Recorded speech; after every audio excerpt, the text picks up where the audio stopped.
আসসালামু আলাইকুম। অনেক দুঃখ ভরা ক্লান্ত মনে জানাচ্ছি, একটু আগেই বিপ্লবী বিদায়ী হাদির জানাজা সম্পন্ন হলো। আল্লাহ তাআলা ওনাকে জান্নাতের উঁচু মাকাম দান করুন। আমরা সবাই ওনার জন্য দোয়া করতেছি।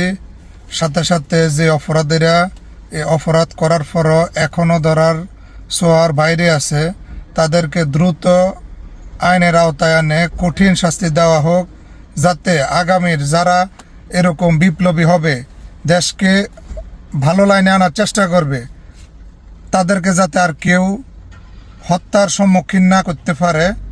এজন্য এর বিচার অতি দ্রুত হওয়া উচিত।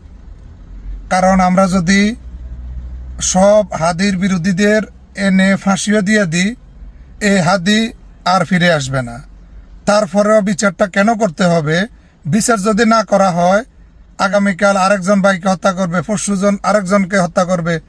ওই টেন্ডেন্সি যাতে বন্ধ হয়, এজন্য বিচারটা করা জরুরি।